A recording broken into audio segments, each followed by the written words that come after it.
We've been warned Sydney faces public transport chaos when light rail construction begins, but the crisis is already here for the heavy rail network. Exclusive figures obtained by 7 News show peak hour trains on most lines are bursting at the seams. Sydney's booming population and the threat to bus services from light rail means it'll only get worse. For these passengers, the battle for seats is well and truly lost.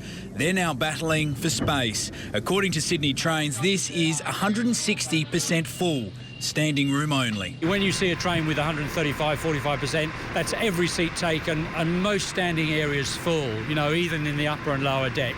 Probably 12 or 1,300 people on that train. 100% means all seats are taken. When it reaches 135% plus, it means at least 40 people are standing on each carriage. And according to Sydney Trains data obtained exclusively by 7 News, it's happening more.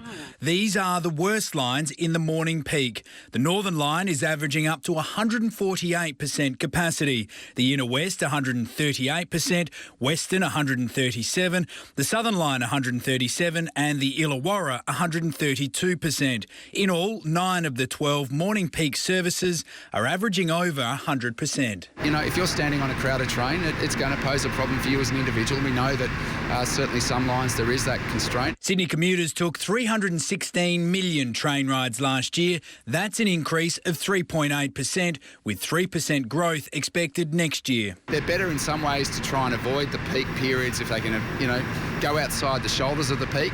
The good news is the run home is much smoother. The data shows that most of the PM peaks are now less crowded than they were 2 years ago. You know, we have seen some gradual improvements as a result of the timetable changes. But the opposition wants more. Look, there's already been delays in the tender process for new intercity carriages.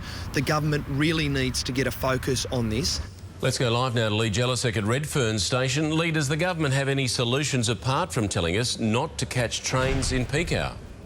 Well, Mark, the Transport Minister says the big change will be when the light rail lines and the North West Rail link are finished. That North West Rail line will be finished by 2019. Before then, work will start on a second harbour rail crossing that will go from Chatswood underneath the harbour through the city and connect to the Bankstown line and provide some much-needed relief, not just on that line, but across the network.